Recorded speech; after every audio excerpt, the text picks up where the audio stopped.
ടെറസിന്റെ മുകളിൽ തുണിവിരിക്കാൻ കയറിയപ്പോഴാണ് എന്നെ കൂടാണ്ട് വേറെ ആൾ കൂടെ ടെറസിന്റെ മുകളിൽ ഉണ്ടെന്ന് ഞാൻ മനസ്സിലാക്കിയത്. രക്ഷപ്പെടാൻ ശ്രമിച്ചിട്ട് നടക്കാതെ വന്നപ്പോൾ അനങ്ങാണ്ട് നിൽക്കുവാണ് ആള്. കണ്ടപ്പോൾ തന്നെ ഞാനൊരു ചെറിയ രക്ഷാപ്രവർത്തനം നടത്താൻ ശ്രമിച്ചെങ്കിലും അത് കൂടുതൽ പ്രശ്നങ്ങളിലേക്കാണ് പോയത്. എന്നാൽ പിന്നെ പുറത്തുനിന്ന് ആളെ കൊണ്ടുവരാമെന്ന് വിചാരിച്ചു.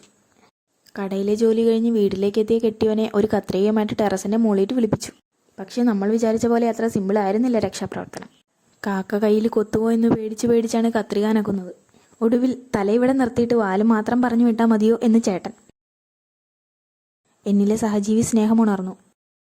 പക്ഷേ അതിൻ്റെ ഒരു തൂവൽ കിട്ടിയിരുന്നെങ്കിൽ പെയിന്റിങ് ചെയ്യാൻ ഉപയോഗിക്കാമായിരുന്നു. പക്ഷേ എൻ്റെ ഉദ്ദേശം മനസ്സിലാക്കിയിട്ടാവണം ലാസ്റ്റത്തെ ചരട് മുറിച്ചപ്പോഴേക്കും കാക്ക പറന്ന് അടുത്ത് കണ്ട തെങ്ങിൽ കയറി. രക്ഷാപ്രവർത്തനം വിജയിച്ച സന്തോഷം ചേട്ടൻ്റെ മുഖത്ത് പുഞ്ചിരി വിടർത്തി. ഇതിനു മുൻപ് ഒരു തവണ രക്ഷിക്കാൻ ശ്രമിച്ച കാക്കയെ ചേട്ടൻ താഴത്തെ പറമ്പിലാണ് കുഴിച്ചിട്ടത്.